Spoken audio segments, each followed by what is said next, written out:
한 문화재단에서 부모나 그 이웃에게 봉사를 하거나 효도를 한 사람을 선정해서 상을 준 적이 있었습니다. 휴행상은 한 여자 고등학생이 받았습니다. 어떤 이유로 이 여학생이 받게 되었는가 하면 그의 아버지는 광부였는데 신부전증과 관계형아를 갖고 있었습니다. 그런데 그 여학생은 자기 아버지를 위해서 자기 간을 이렇게 떼어줬을 뿐만 아니라 이 난치병으로 고생하는 어머니를 돌보고 어린 두 동생까지 챙기고 또 공부도 우등생이었다고 합니다. 이 효부상은 그 일본인 여자분이 받았습니다. 그는 한국으로 시집을 와서 이 중풍을 앓는 시아버지와 또 치매로 고생하는 어머니 그 시어머니를 간호하고 자녀 4명을 양육을 했습니다. 그는 그 시부모님의 이 병수발을 너무 열심히 하다가 무릎 관절에 질환까지 생겼고 또 우울증까지 앓았다고 합니다. 외국에서 시집 와서 이 시부모님을 병간호를 이렇게 정성스럽게 이렇게 한 것은 너무 아름다운 모습으로 많은 사람들에게 감동을 주었습니다. 구약 성경에서 가장 감동을 주는 아름다운 이야기를 고른다면 룻 이야기가 아닌가 생각됩니다. 룻은 모압 여인인데 이스라엘 사람인 남편이 죽자 얼마든지 재혼해서 편한 생활을 다시 할 수도 있음에도 불구하고 시어머니를 따라서 낯선 곳인 이스라엘로 오게 됩니다. 룻은 시어머니를 봉양하기 위해서 추수하는 밭에 가서 이삭을 줍습니다. 가난하고 비참하고 불안정한 삶이죠. 그런데 하나님은 이런 룻을 축복하셔서 보아스와 결혼하게 하시고 다윗의 조상이 되고 또 그리스도의 조상이 되게 하셨습니다.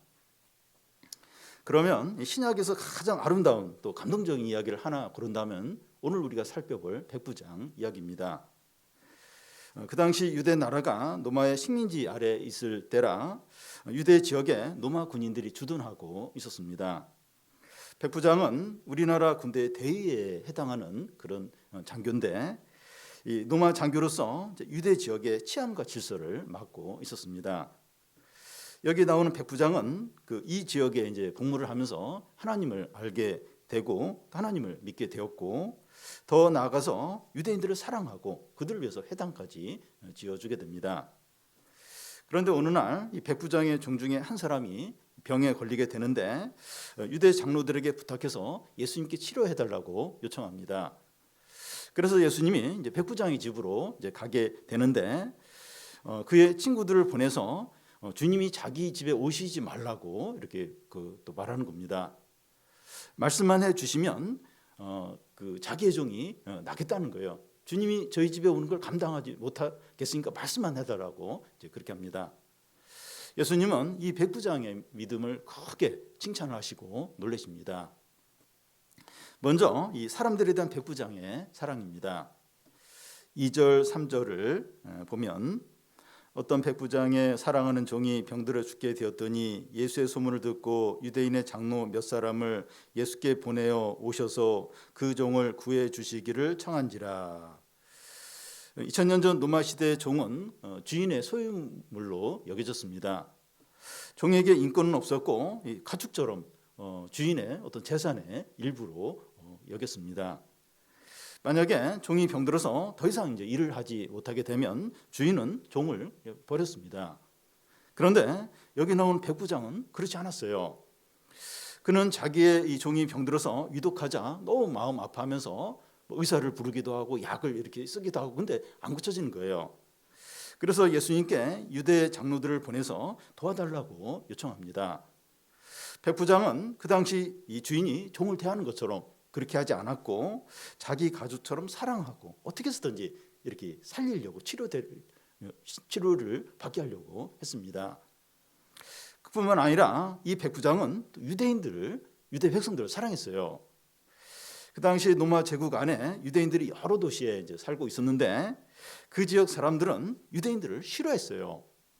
왜냐하면 유대인들은 자기들만의 종교와 문화를 그걸 철저히 지키면서 그 지역 사람들과 융화가 안 되는 거예요. 그러면서 경제권은 막 쥐고 있는 거예요.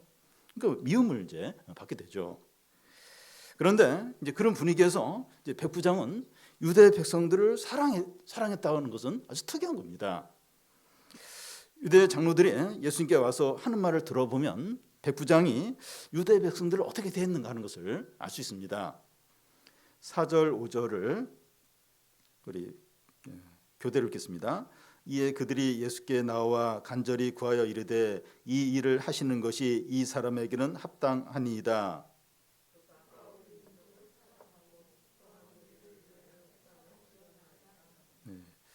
유대 장로들도 이 백부장이 얼마나 좋은 사람인가 하는 것을 다 인정을 합니다. 그가 우리 민족을 사랑하고 우리를 위해서 예배당을 지어줬다는 거예요. 백부장은 자기 사비를 들여서 그 회당, 예배당을 지어준 겁니다. 그 당시에 이 로마 군인들은 그 식민지 지역 사람들의 재산을 갈취를 하는 경우가 종종 있었습니다.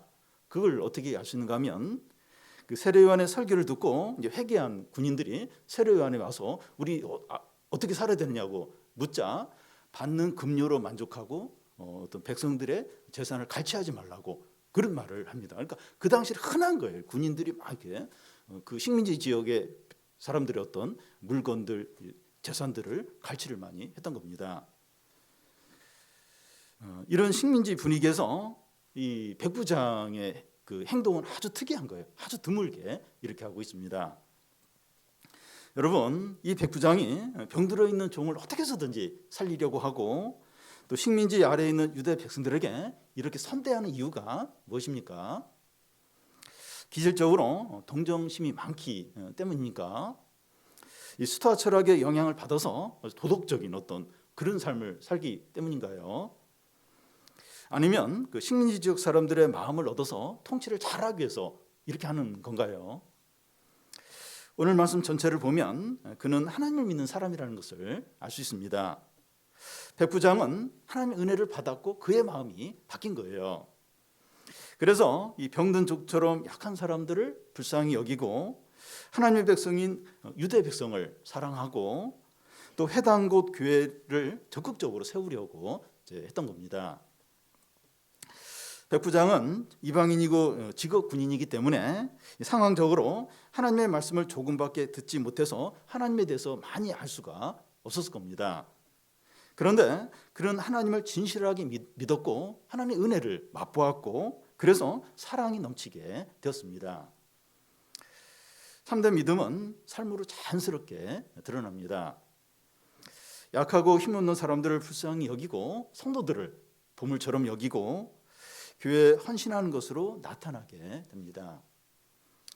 그리고 이 주위 사람들을 행복하게 해요. 백부장 주위에 있는 사람들이 다 행복해합니다. 이 집에 이제 병든 종도 잠시 후에 나오겠지만 살아나게 돼요. 치료돼서 다시 살아나게 되고 식민지 아래에 있는 유대 백성들과 장로들이 행복해해요. 또 교회도 부흥하는 겁니다. 그 시작이 한 사람의 한 사람이 살아있는 믿음을 갖고 은혜를 맛보는데 여기서 이제 시작이 된 겁니다. 그 사람이 복의 통로가 돼요. 우리가 이제 많은 것을 가져야 되고 또 재능이 많아야 이 복의 통로가 될 수 있는 것이 아니라 살아있는 믿음을 갖고 은혜가 있으면 가능합니다. 그럴 때 나를 통해서 주위 사람들이 힘을 얻어요. 또 기뻐하고 자신감을 회복하는 겁니다. 우리 가정이나 친구들이나 직장에서 지쳐있고 자신감을 잃어버리고 힘들어하는 사람들이 얼마나 많습니까? 이 복의 통로가 절실하지 않습니까? 누가 이제 좀 이렇게 위로해주고 격려해주고 세워주고 이런 복의 통로, 우리 주위에 이 세상에 이런 복의 통로가 얼마나 필요합니까? 우리 자신을 한번 돌아보면 좋겠습니다. 나로 인해서 우리 가족들이나 친구들이나 직장 동료들이 행복해합니까? 성도들이 힘을 얻습니까? 성모님이나 이 교회가 이제 풍성해집니까? 이렇게 한번 돌아보는 거예요. 나로 인해서 이렇게 우리 주위에 어떤 일이 일어나는가 한번 돌아보는 겁니다. 우리의 믿음이 살아나고 은혜를 회복해서 주위 사람들이 기뻐하고 힘을 얻고 성도의 교제가 풍성해지기를 바랍니다. 다음은 이 백부장의 겸손입니다. 백부장은 병들어 죽어가는 종을 위해서 유대 장로들을 통해서 예수님께 부탁했습니다. 그래서 예수께서 그의 집을 향하여 가까이 오시게 되는데 그는 어떻게 합니까? 6절, 7절을 한 절씩 교대로 읽겠습니다.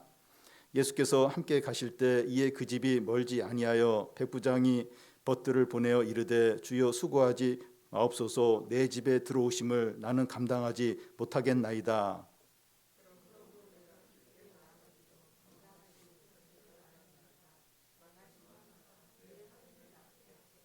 네. 백부장은 예수님이 자기 집에 오시는 것을 감당하지 못하겠으니 수고스럽게 오시지 말라고 말합니다. 또한 자기가 예수님을 만나는 것도 감당하지 못하겠으니 그냥 말씀만 해달라고 요청합니다. 요즘 가장 유명하고 인기 있는 그 연예인이 누굽니까? 생각나는 게 유재석 씨를 이제 예로 든다면 유재석 씨를 개인적으로 만날 기회가 있고 또 자기 집에 그분이 이제 이렇게 방문을 한다고 할 때 싫은 것은 아니라 이제 너무 좋지만 그렇게 대단한 분이 내가 만나도 되나 또 내가 그럴 자격이 있나 하면서 마음에 큰 부담을 가질 수 있습니다. 그와 같이 이제 백부장은 자기는 예수님을 만날 자격이 전혀 안 된다는 거예요. 전혀 안 된다는 겁니다. 그런데 이 4절 끝에 보면 이 사람에게는 합당하다고 하면서 유대 장로들은 예수님께 이 백부장의 이 부탁을 들어주는 게 합당하다고 이제 말합니다. 그런데 백부장은 자기가 예수님을 만나는 것을 감당하지 못하겠다는 거죠. 자기는 전혀 그런 자격이 안 된다는 겁니다. 다른 사람들은 합당하다고 말하는데 자기는 합당하지 않다고 이제 하고 있습니다. 바리새인과 세리의 기도 비유에 보면 이 바리새인들은 성전에 이제 따로 서서 기도를 이제 하면서 자기는 이런저런 죄를 짓지 않고 저 세리와 같지 않고 또 일에 2번씩 금식을 하고 또 11조를 잘 드린다고 막 크게 떠들면서 기도합니다. 자기는 하나님의 축복을 받기에 합당하다는 거죠. 그런데 세리는 저 이제 밑에 쪽에서 고개도 들지 못하고 가슴을 치면서 주여 불쌍히 여기소서 나는 죄인으로서이다 이렇게 하는 겁니다. 자기는 은혜 받을 자격이 전혀 없다는 거죠. 예수님은 이 바리새인이 아니라 저 세리가 의롭다함을 받았다고 그렇게 하셨습니다. 유대인들은 하나님의 축복과 구원을 받기에 합당하다고 스스로 확신했습니다. 예수께서 진리가 너희를 자유케 하리라 이러자 우리는 종된 적이 없기 때문에 자유케 될 필요가 없다고 하면서 우리는 아브라함의 자손이라고 말했습니다. 예수님은 죄를 짓는 자마다 죄의 종이고 너희는 아브라함의 자손이 아니라 사단의 자식이라고 했습니다. 아브라함의 자손이라면 아브라함이 주님께 했듯이 너희들도 했을 텐데 너희들은 사단이 하는 것처럼 나를 지금 대적하고 있다고 이제 하셨습니다. 예수님은 이 바리새인과 서기관들보다 세리와 창녀가 천국에 들어가기 더 쉽다고 했습니다. 자기가 합당하다고 여기는 사람은 하나님 나라에 합당하지 않고 자기는 하나님 나라에 합당하지 않다고 여기는 사람이 합당하다는 겁니다. 여러분, 어떤 사람이 하나님을 진정으로 믿는다면 하나님이 얼마나 거룩하고 영광스러운 분인지 알고 자기는 얼마나 절망적인 죄인인지 알기 때문에 겸손하지 않을 수 없습니다. 바울처럼 나는 죄인 중에 기수고 내가 나 된 것은 하나님의 은혜라고 그렇게 고백을 하죠. 그러니까 참 바울이 많은 사역을 하고 막 그런 후에 이런 고백을 합니다. 이렇게 고백을 했습니다. 이 믿음을 가진 사람의 특징이 이제 겸손이죠. 여기서 겸손은 다른 사람과 비교함으로 생기는 어떤 자기 비하, 어떤 비굴함을 말하는 것이 아니라 하나님 관계에서 자기를 한없이 낮추는 거죠. 자기를 부인하고 자기를 내려놓는 이런 겸손을 말합니다. 우리가 예수를 믿을 때 겸손이 생겨요. 근데 시간이 지나면서 자꾸 교만해집니다. 자꾸 이 교만이 올라와요. 자꾸. 그래서 하나님 앞에서 자기를 깨트리고 부인하고 낮추는 이런 게 얼마나 필요한지 모릅니다. 어떤 사람이 유명한 신학자에게 그리스도인의 첫 번째 되는 덕목이 무엇인가 물었습니다. 그러자 겸손이라고 말했습니다. 그럼 두 번째 덕목은 무엇입니까? 겸손이라고 대답을 하고 그럼 세 번째 덕목은 무엇입니까? 이번에도 겸손이라고 했습니다. 먼저 된 자가 나중되고 나중된 자가 먼저 됩니다. 신앙의 세계 안에서 이런 자리 바꿈이 계속해서 일어납니다. 그래서 야고보 사도는 주 앞에서 낮추라, 그리하면 주께서 너희를 높이시리라고 했습니다. 그리스도인인 우리에게 제일 필요한 게 겸손입니다.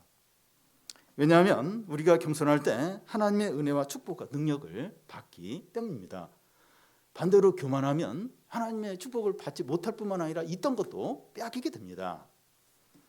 우리가 참된 믿음을 가짐으로 겸손해져서 하나님의 모든 축복을 받으시기를 바랍니다. 다음은 이 백부장의 믿음입니다. 7절, 8절을 한 절씩 교대로 읽겠습니다. 그러므로 내가 주께 나아가기도 감당하지 못할 줄 알았나이다. 말씀만 하사 내 하인을 낫게 하소서.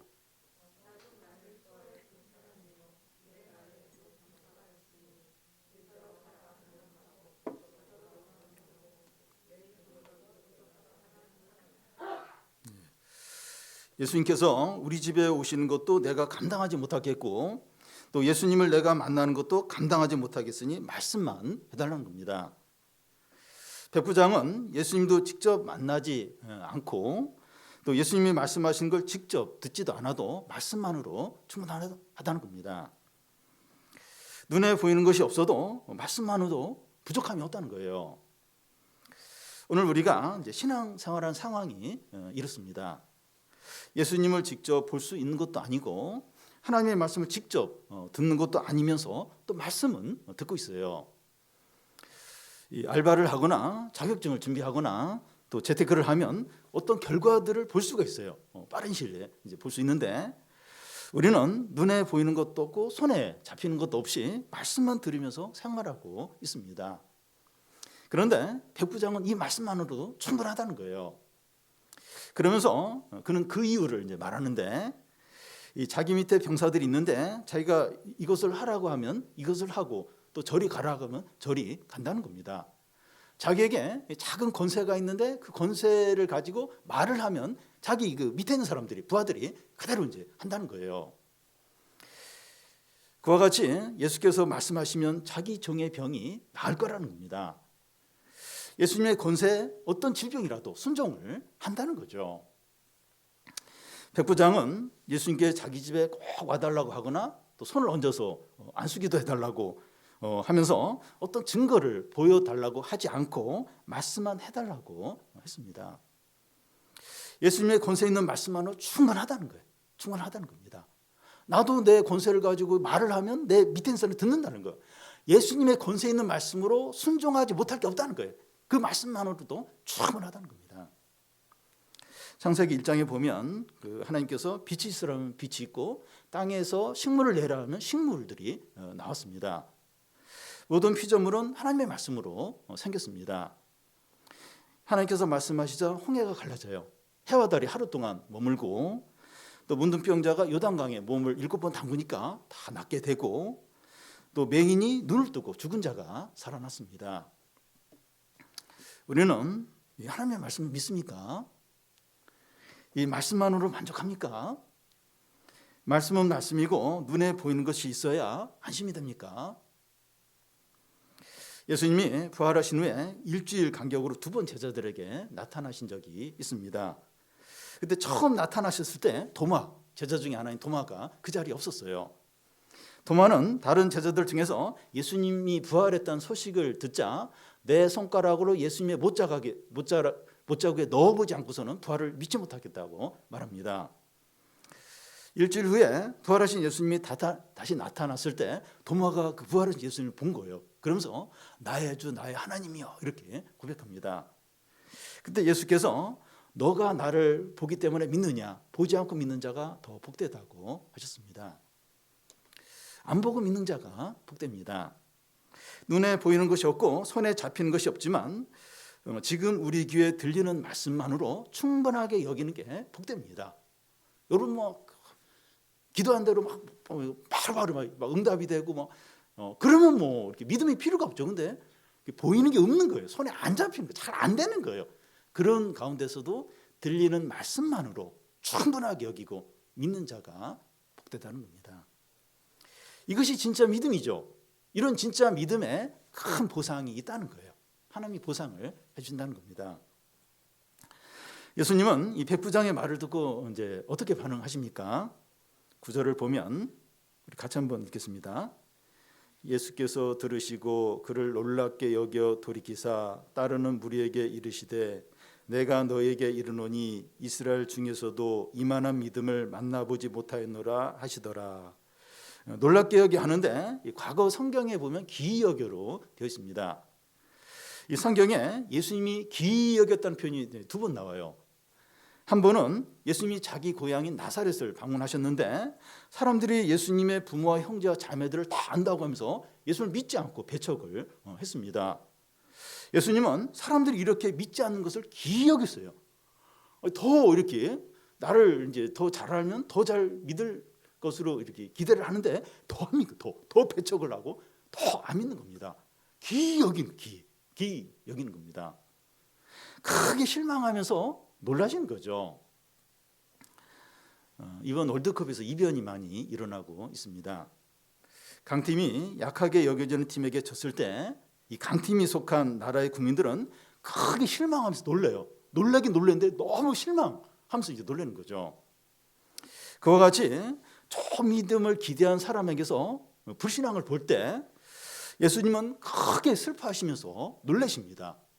너무 놀라는데 너무 슬퍼하시는 거예요. 좋은 믿음을 가질 수 있는 사람인데 막 믿음이 전혀 없고 막 불신하고 놀라면서 이제 슬퍼하시죠. 그리고 예수님이 기이 여기시는 다른 한 분이 이 백부장의 믿음을 보면서 기이 여기셨습니다. 이만한 믿음은 이스라엘 중에서도 보지 못했다는 거예요. 이 월드컵에서 약하게 여겨진 팀이 강팀을 이겼을 때 이 약한 팀이 속한 나라의 국민들이 크게 기뻐하면서 놀랍니다. 놀래요. 엄청나게 놀라는데 너무 기뻐서 이제 놀라는 거죠. 그와 같이 믿음을 기대하기 힘든 사람에게서 큰 믿음을 볼 때 예수님이 크게 놀라면서 감동을 받습니다.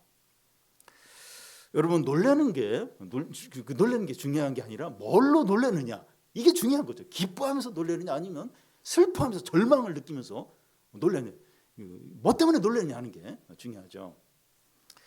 이 크게 놀라는 것을 소름 돋는다 이런 표현을 이제 쓰는데 예수님을 소름 돋게 하면서 기쁘시게 하는 일이 무엇일까요? 깊은 겸손과 말씀만 전적으로 이렇게 믿을 때. 근데 예수님 막 소름이 돋으면서 놀라면서 아니 어떻게 이런 믿음이 있냐? 너 참 대단하다. 내 마음이 시원하다. 너무나 기쁘다. 이러면서 막 이제 예수님이 감동을 하시게 되죠. 여러분, 주님께서 감동을 받으시면 주님도 우리를 감동을 시키십니다. 사실은 뭐 우리가 주님 감동시키지 않아도 주님 엄청나게 우리를 감동을 시키는데 우리가 감동을 안 받은 게 사실 그게 이제 문제인데 주님은 엄청 우리에게 그걸 기대하세요. 근데 우리가 조금 이렇게 주님을 감동시킬 때 주님은 우리를 감동을 또 이렇게 주십니다. 그러니까 신앙이 인격적이에요. 상호적인 것이기 때문입니다. 어떻게 감동을 시킵니까? 우리가 조금 이렇게 주님을 감동시켰어요. 좀 겸손하고 또 믿음을 이렇게 발휘해서 어떻게 감동을 우리를 주님이 시키십니까? 10절을 보면 같이 한번 읽겠습니다. 보내었던 사람들이 집으로 돌아가 보매 종이 이미 나아 있었더라. 백부장은 예수님이 하시는 말씀도 직접 듣지 못했어요. 예수님도 안 만났어요. 그냥 말씀만 해달라고 했는데 그 말씀을 했는지 어떤지도 확인할 수가 없어요. 그런데 그 말씀대로 병이 나은 겁니다. 이 종의 병이 나았습니다. 백부장은 이제 말씀을 믿었고 그 말씀대로 된 겁니다. 그런데 유대인들은 말씀을 믿지 않았어요. 1절을 보면 예수께서 모든 말씀을 백성에게 들려주시기를 마친 후에 가버나움으로 들어가셨다고 되어 있습니다. 오늘 말씀 바로 앞에가 6장인데 산상설교가 나와요. 예수님이 유대인들에게 산상설교 많은 말씀을 이렇게 가르치고 들려주셨는데 유대인들은 안 믿는 겁니다. 근데 이방인이고 직업이 군인 백부장은 말씀을 전적으로 믿는 겁니다. 왜 이런 차이가 있습니까? 하나님을 경외하느냐 하는 차이입니다. 이 백부장은 예수님을 만나는 것도 예수님이 자기 집에 온 것도 감당하지 못하겠다고 했습니다. 백부장의 이런 말에서 느낄 수 있는 것은 하나님이 얼마나 거룩하시고 영광스럽고 크신가, 그리고 자기는 얼마나 무가치한 죄인인가 하는 것을 강하게 생생하게 압도적으로 느끼는 거죠. 여러분, 뭐 집에 오시는 것도 감당 못하겠고 만나는 것도 감당 못하겠고 그냥 말씀해달라고 여기서 느낄 수 있는 것은 이 자신의 온 인격과 전 삶으로 이 하나님이 어떤 분인가, 내가 얼마나 무가치한가 하는 걸 강하게 압도적으로 느끼고 있는 거죠. 이게 이제 하나님을 하나님답게 이제 여기는 거죠. 하나님을 알고 있다면 이렇게 반응을 해야 하는 거죠. 진짜 하나님을 알고 있다면 이렇게 반응을 해야 하는 게 맞습니다. 우리는 하나님을 얼마나 의식을 하고 또 하나님을 하나님답게 얼마나 여기는지 돌아봐야겠습니다. 세상에서 유명한 사람에 대해서는 존경하는 마음을 갖는데, 그리고 좀 이렇게 좀 높은 자리에 있는 사람, 이런 사람들을 만나고 할 때는 굉장히 막 그 사람에 대해서 막 이렇게 부담을 갖고 막 어떤 의식을 많이 하는데, 주님께는 아무런 느낌이나 감정도 없는지 모르겠습니다. 우리는 백부장을 보면서 도전을 받고 회개해야 합니다. 말씀을 모르거나 못 들어서가 아니라 하나님을 존경하고 높이는 마음이 너무 적기 때문이죠. 예수님에 대해서 냉랭하고 무관심하고 또 무반응인 유대인들의 모습이 우리의 모습이 아닌가 생각이 됩니다. 백부장이 이 자기의 병든 종을 불쌍히 여기고 유대인을 보물처럼 여기고 또 교회에 헌신한 것도 하나님을 경외하는 데서 나왔다고 할 수가 있습니다.